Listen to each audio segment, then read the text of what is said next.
Warahmatullahi wabarakatuh. Selamat pagi dan salam sejahtera untuk kita semua. Yang terhormat Kepala BKKBN Provinsi Kepulauan Riau, yang kami hormati Dewan Juri yang arif dan bijaksana, serta generasi muda dimanapun berada. Puji syukur kehadirat Allah Subhanahu wa Ta'ala yang telah memberikan kita kesempatan untuk mengikuti sayembara pidato kependudukan tahun 2015. Salawat keliling salam tak lupa kita hadiahkan kepada junjungan alam Nabi besar Muhammad sallallahu alaihi wasallam dengan menyebut Allahumma shalli ala sayyidina Muhammad wa ala sayyidina Muhammad. Pada kesempatan yang berbahagia ini, saya akan menyampaikan pidato yang berjudul Bonus Demografi dan Ketenaga Kerjaan bagi Indonesia. Sebuah peluang atau ancaman? Dewan Juri yang arif dan bijaksana, Indonesia sebagai negara dengan jumlah penduduk terbesar nomor 4 di dunia mempunyai peluang untuk menjadi negara maju dengan pertumbuhan ekonomi yang besar. Dengan jumlah penduduk mencapai 250 juta jiwa dan akan terus meningkat setiap tahunnya, didukung dengan sumber daya alam yang melimpah, maka peluang tersebut merupakan peluang yang sangat besar untuk membawa Indonesia menjadi negara maju di masa mendatang. Dengan berbagai kebijakan pemerintah yang membuka keran investasi sebesar-besarnya, membuat Indonesia berpeluang menjadi negara dengan pertumbuhan ekonomi yang tinggi di atas 10%. Menurut penelitian, akan ada bonus demografi atau demographic dividend yang diperkirakan terjadi pada tahun 2020 sampai 2030. Bonus demografi adalah bonus yang dinikmati suatu negara sebagai akibat dari besarnya proporsi penduduk produktif dalam evolusi kependudukan yang dialaminya. Bonus demografi ini hanya terjadi sekali dalam kurun waktu yang sangat lama dan akan berlangsung dalam waktu yang cukup singkat. Oleh karena itu, hal ini harus dimanfaatkan sebaik mungkin agar bonus demografi tersebut tidak lewat begitu saja. Momentum ini mau tidak mau harus diupayakan sedemikian rupa agar dapat membawa dampak positif bagi bangsa Indonesia. Generasi muda, penerus harapan bangsa. Dalam bahasa ekonomi kependudukan, bonus demografi sendiri dimaknai dengan keuntungan ekonomis yang disebabkan semakin besarnya jumlah tabungan dari penduduk produktif sehingga dapat memacu investasi dan pertumbuhan ekonomi. Kondisi tersebut juga lazim dikenal sebagai jendela kesempatan atau windows of opportunity bagi suatu negara dengan melakukan akselerasi ekonomi dengan menggenjot industri manufaktur, infrastruktur, maupun usaha kecil menengah. Diperkirakan pada tahun 2035 mendatang, jumlah penduduk Indonesia akan mencapai 305,6 juta jiwa, yang merupakan peningkatan sebesar 28,6% dari tahun 2010 yang sebesar 237,6 juta jiwa. Dan jika banyaknya jumlah penduduk ini tidak dibarengi dengan lapangan dan kualitas mutu pekerjanya, maka hal ini dapat menjadi ancaman bagi negara Indonesia untuk mencapai kemakmurannya, khususnya akan memperbanyak pengangguran. Namun, jika hal ini dapat dikelola dan dirancang kembali secara sistematis dan komprehensif oleh pemerintah, maka akan membuat Indonesia bergerak untuk meningkatkan perekonomiannya. Menurut Badan Perencanaan Pembangunan Nasional, jumlah pengangguran terbuka nasional tahun 2011 mencapai 6,56% penduduk. Pengangguran terbuka usia muda mencapai 5,3 juta jiwa dan 20% diantaranya lulusan perguruan tinggi.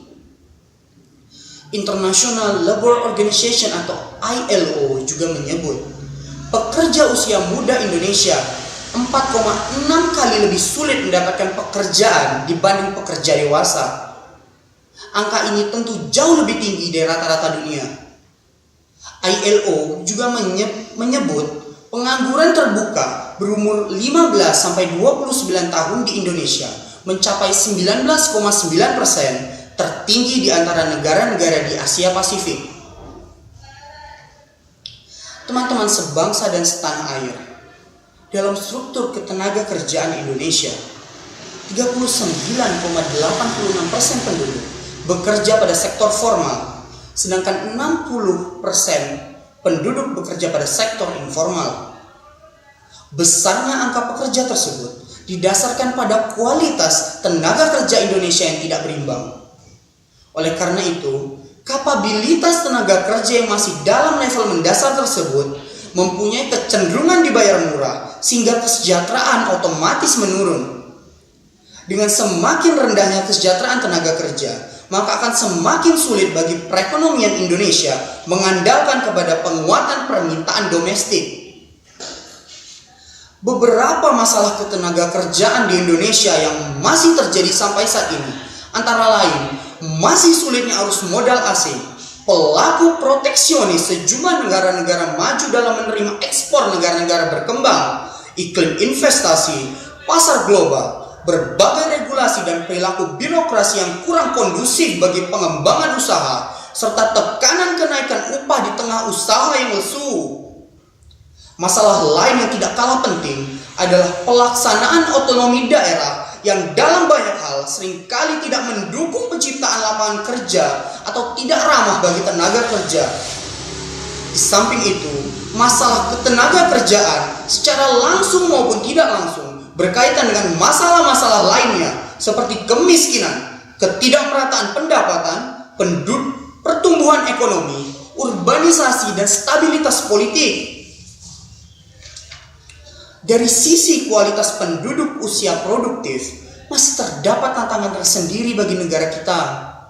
Sesuai data UNDP tahun 2011, rata-rata lama sekolah di Indonesia hanya 5,8 tahun, yang berarti rata-rata penduduk Indonesia tidak sampai menyelesaikan jenjang pendidikan sekolah dasar.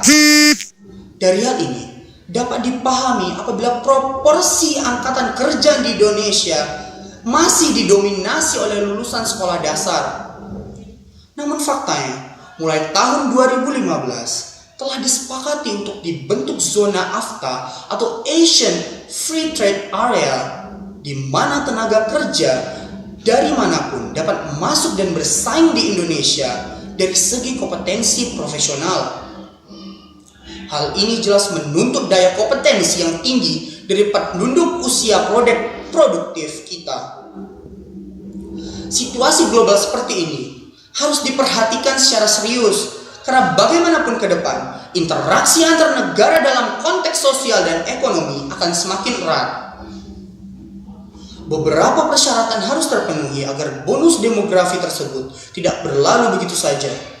Antara lain, penduduk harus berkualitas, terserap dalam pasar kerja, meningkatnya tabungan tingkat rumah tangga, serta meningkatnya perempuan yang masuk dalam pasar kerja. Keempat persyaratan tersebut seharusnya menjadi perhatian serius bagi pemerintah. Pembangunan sumber daya manusia yang berkualitas, mau tidak mau, harus dipersiapkan sedini mungkin guna menyongsong datangnya bonus demografi tersebut. Hal ini dapat terwujud dengan memberikan pendidikan yang murah dan berkualitas kepada masyarakat, serta mewajibkan pendidikan formal minimal 12 tahun. Kemudian dengan mewajibkan setiap penduduk Indonesia untuk memiliki kemampuan atau skill agar dapat bersaing dengan tenaga kerja asing.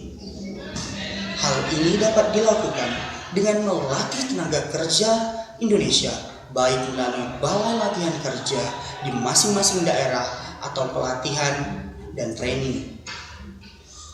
Agar bonus demografi dapat kita manfaatkan secara optimal, seluruh kebijakan pembangunan nasional hendaknya dapat bersinergi dan diarahkan secara konstruktif, antara lain dari sisi pengendalian kelahiran, serta program keluarga berencana perlu digiatkan kembali agar angka kelahiran total makin menurun, sehingga memberi kesempatan perempuan bekerja atau masuk pasar kerja. Dari sisi pendidikan, pemerintah wajib mendorong gerakan wajib belajar 12 tahun. Sedangkan dari sisi ketenaga kerjaan, pemerintah harus mencanangkan kebijakan pembangunan sektor real dan upaya penyediaan lapangan kerja yang memadai. Demikian pula dengan kebijakan-kebijakan lain perlu diselaraskan dengan memperhatikan dinamika kependudukan, sosial, dan ekonomi agar pemanfaatan bonus demografi dapat semakin optimal. Dewan juri yang arif dan bijaksana, dari apa yang telah saya paparkan tadi, dapat disimpulkan bahwa bonus demografi bisa saja diibaratkan seperti dua sisi mata uang, sebagai peluang dan sebagai ancaman. Peluang tersebut apabila dapat dimanfaatkan dengan sebaik-baiknya, maka akan memberikan keuntungan yang luar biasa bagi negara kita Indonesia, asalkan semua persyaratan yang telah diuraikan di atas dapat terpenuhi. Namun peluang tersebut bisa saja menjadi ancaman sekaligus bumerang bagi Indonesia jika kita sebagai negara tidak mampu memanfaatkan kesempatan yang datang hanya sekali dalam waktu yang cukup lama tersebut. Kita harus belajar dari negara-negara lain yang telah sukses memanfaatkan bonus demografi untuk membangun bangsanya melesat menjadi negara maju dengan produktivitas tinggi. Oleh karena itu, semua sektor yang ada harus saling bahu-membahu agar bonus demografi ini dapat dijadikan momentum menuju kebangkitan Indonesia sebagai negara maju di tahun 2045 mendatang. Demikian pidato yang dapat saya sampaikan. Tanya selera, tepuklah dada. Utamakan diri, susunlah jari. Menjadi generasi penerus bangsa, abdikan diri tuah negeri. Saya tutup. Wabillahi taufik wal hidayah. Wassalamualaikum warahmatullahi wabarakatuh. Selamat pagi dan salam sejahtera.